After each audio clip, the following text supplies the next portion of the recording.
तो जब मैं एक कॉलेज में साइकोलॉजी पढ़ाने गई तो हर बच्ची के हाथ में एक उर्दू की किताब थी, एक ही राइटर की लिखी हुई। तो मैंने कहा बेटा ये क्या है? उन्होंने कहा मैडम हम इससे पढ़ लेते हैं, ये हमारे लिए आसान हो जाती है क्योंकि आप भी ज़्यादातर इंग्लिश कंटेंट यूज़ कर रही होती हैं और पढ़ा भी इंग्लिश में रही होती हैं। तो मैं एक दिन के लिए उस बच्ची से वो किताब लेके घर चली गई कि अच्छा मैं देख लूँ एक नज़र कि ये बच्चे क्या इस्तेमाल करें।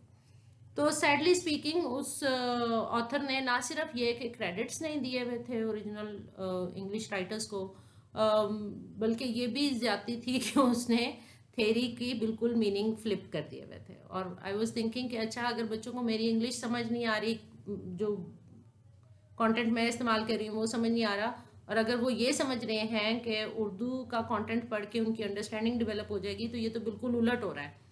तो that was a very alarming situation for me. तो मैंने सॉरी लेकिन मैंने बकायदा उस ऑथर के बारे में एक कैंपेन शुरू कर दी थी कि खुदा के लिए इसकी किताबें कोई ना पढ़े। नंबर 1। नंबर 2 ये कि अभी मैंने 2-3 साल पहले एक कोर्स डेवलप किया है। फॉर इंस्टेंस मेरी तरह कोई भी और प्रोफेसर करता है critical thinking and reflective practices का। तो अब उसमें मैं हर सेमेस्टर में कंटेंट्स इम्प्रूव भी करती हूँ, चीज़ें ऐड भी करती हूँ।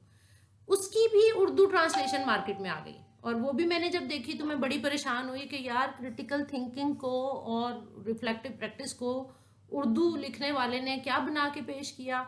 और ये शुक्र है कि क्योंकि मैंने उसके जो कंटेंट्स रखे थे उसमें बहुत ज़्यादा रेफरेंसिंग थी और सब कुछ था, तो ये शुक्र है कि उसने वो रेफरेंस डाल दिया।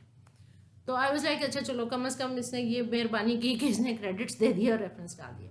ये दोनों एग्जांपल्स देने के बाद मैं सिर्फ ये कहना चाहूँगी कि you very rightly pointed out कि पाकिस्तान में जब एक प्राइवेट ऑथर खुद से उठ के किसी भी कंटेंट को ट्रांसलेट करता है तो वो दो चीज़ों पे, दो लेवल्स के ऊपर तो मेजर कंसर्न मेरा रहता है। एक तो ये कि ट्रांसलेशन करते हुए वो एक हमने बुक भी पढ़ी थी लॉस्ट इन ट्रांसलेशन, यानी वो उसके मीनिंग खो देता है।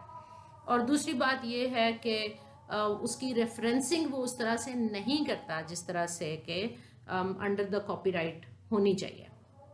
और बहुत सारी जगहों पे वो ऐसे लिखता है जैसे वो खुद से कह रहा है, हालांकि वो ट्रांसलेशन कर रहा होता है। So these are definitely things to ponder upon. और हमारे पास उमर मसला ये है कि मैं जब पता करने की कोशिश करती हूँ कि कोई लीगल बॉडी है जिसमें मैं इनको रिपोर्ट करूँ और ये इसके बारे में कुछ करूँ, तो मुझे ऐसी कोई लीगल बॉडी नहीं मिलती। वो कहते हैं कि हाँ आप कंप्लेंट कर दें फलां जगह पे और पता नहीं उस पर कुछ होगा या नहीं होगा। मुझे अभी तक ये नहीं पता कि पाकिस्तान में इस तरह के कॉपीराइट पे कोई पेनल्टी भी हुई है, आज तक के नहीं हुई।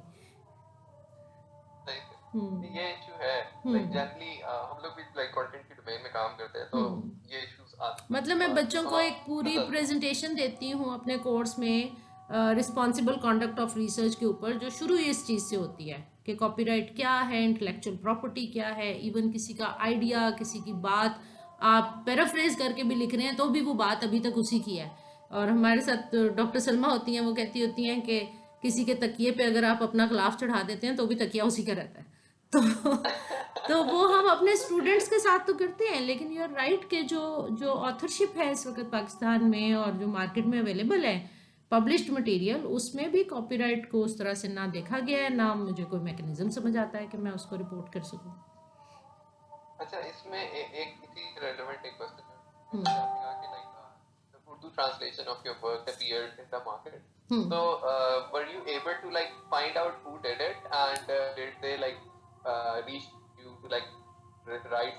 क्योंकि इसके ऊपर जो लॉ मैंने थोड़ा बहुत like पढ़ा था या देखा था वो ये था if someone has published let's say a book or work or brought it in market formally, so after like 10 या 15 या 20 years के बाद that work is available to be to public domain में चला जाता है, कुछ इस तरह से होता है। या sometimes we say कि author उसकी death हो after 50 years or 100 years of that or death of the author, फिर वो work public domain में होता है which can be retrieved without any consequences, but like were you something and did you देखो like ये ना find बात, ये कहानी uh, शुरू यहाँ से होती है कि मैंने अपना थीसिस ऑनलाइन रखना था तो मैंने बकायदा उसका कॉपीराइट लाइसेंस खरीदा था, ठीक है, and I paid for it. Pakistan में बहुत सारे इदारे जैसे अल्लामा इकबाल ओपन यूनिवर्सिटी है, अगर वो कॉपीराइट का क्रेडिट खरीदते ही नहीं हैं और वो अपनी बुक को पब्लिक कर देते हैं तो देन यू आर राइट, फिर तो वो पब्लिक डोमेन में आ जाती है। और फिर आप उसके ऊपर किसी को पेनलाइज भी नहीं कर सकते, क्योंकि वो कहता है कि ठीक है जी, आपने तो किताब पब्लिक डोमेन पे रखी भी है, हमने उसको उठा के ट्रांसलेट कर लिया, इसमें तो कोई मसला ही नहीं है। जब मैंने अपने अपने थीसिस का वो कॉपीराइट खरीदा है तो बाकायदा मेरे पास उस लीगल अथॉरिटी मौजूद है कि मैं किसी को पकड़ सकती हूँ और मैं कह सकती हूँ कि you can not use this. Pakistan में इदारों को भी ये रियलाइजेशन नहीं है कि वो अपने मटेरियल को सेव कैसे करें। ऑथर्स, इंडिविजुअल ऑथर्स को तो बिल्कुल इन्फॉर्मेशन नहीं है। पब्लिशिंग हाउसेस जो हैं, जो अच्छे पब्लिशर्स हैं, दे टेल द ऑथर्स के आपके पास ये राइट्स हैं और आप इसको इस्तेमाल करें। लेकिन जो छोटे मैं उनको पब्लिशर्स भी नहीं कहती, मैं उनको प्रिंटर्स कहती हूँ, जो प्रिंटिंग कंपनियां हैं, बिल्कुल वो तो इस चीज़ को ऑथर को भी नहीं बता रही हैं, ऑथर को इन्फॉर्मेशन भी नहीं है। और जैसे हमारी यूनिवर्सिटी का कंटेंट है, मुझे नहीं लगता कि हमारी यूनिवर्सिटी ने भी कभी कोई कॉपीराइट लाइसेंस उसके ऊपर लिया है या समथिंग।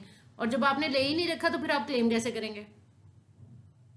तो अगर तो वो, हाँ, अगर तो वो कहानी पीछे से ही गलत चली आ रही है और हम अब फिर वो अचानक से, मुझे याद है मेरी अपनी पीएचडी की क्लास में एक स्टूडेंट थे, वो गुस्सा हो गया कि आप किस किस्म की बातें करती हैं, इल्म शेयर करने के लिए होता है और आप कहती हैं कि इसको शेयर तो फिर बीच में वो इस तरह की बातें भी आ जाती हैं कि जी आप तो एक अवाम के लिए खिदमत कर रहे हैं और आप उसको इस तरह से रोकना चाहते हैं। तो वो खिदमत के कॉन्टेक्स्ट में बड़े और तरीके के काम पाकिस्तान में होते रहते हैं और मुझे लगता है कि इदारों को अब बड़ी सीरियसली इस चीज़ को देखना चाहिए। लाइक मुझे भी आप लोगों ने लाइक हम like we are a part of it, हमारा नंबर जो है वो काफी पब्लिक होता है ना, तो I don't know someone randomly added us in a group, WhatsApp group, और उसके ऊपर ना वो डाली जाए, थोड़ा परेशान हो यार, लाइक ये तो बड़ा ग्रुप है जिसके ऊपर पब्लिश है, पीडीएफ में अवेलेबल, ये कितने इन्फ्लुएंशियल लोग हैं, इतने लोग हैं। मैंने वैसे ही मैसेज किया, मैंने कहा do you have the permission और copyrights to like load the, तो वो था आपको करके उन्होंने मुझे ग्रुप निकाल दिया था। मैंने उन्हें पर्सनल मैसेज किया, मैं कहा जो काम कर रहे हैं दैट प्योरली इलीगल, आप किसी एक पब्लिक ऑथर का रजिस्टर्ड कंटेंट आप पीडीएफ में स्कैन करके फ्री में बांटी जा रहे हैं, तो ये एक पब्लिशेबल लाइक पनिशेबल। हाँ, इस बात से मुझे याद आया कि मैं कुछ एकेडेमिया के ग्रुप्स में हूँ और उस एकेडेमिया के ग्रुप्स में जितने भी लोग हैं वो सब यूनिवर्सिटी टीचर्स हैं। And one of them posted shared something कि जी इस लिंक के ऊपर लेटेस्ट किताबें मौजूद हैं। तो आई सेड कि ये लिंक क्या है, ये कोई लाइब्रेरी का लिंक नहीं है क्या, ये कोई टॉरेंट है, क्या है?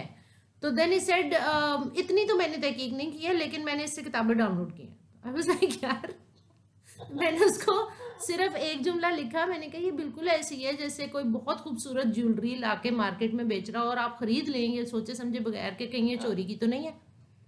तो मैंने कहा यार आप तो एकेडेमिया के लोग हैं, आप तो देख लिया करें कि आप कौन सा लिंक इस्तेमाल करने लगे हैं और कहीं ये चोरी का रास्ता तो नहीं है। तो वो एक रियलाइजेशन नहीं है। मतलब मुझे उस शख्स के जवाब से कहीं ये नहीं लगा कि वो जानबूझ के ये कर रहा था। उसने कहा अच्छा मैंने तो गौर ही नहीं किया कि ये लिंक कहाँ का है, मुझे तो किसी ने भेजा था, मैंने इससे किताबें डाउनलोड कर ली थी। तो वो जो एक रियलाइजेशन वाली चीज़ है ना कि लोगों को पता तो हो कि यार हम कोई इलीगल काम करने लगे हैं और हमें ये नहीं करना।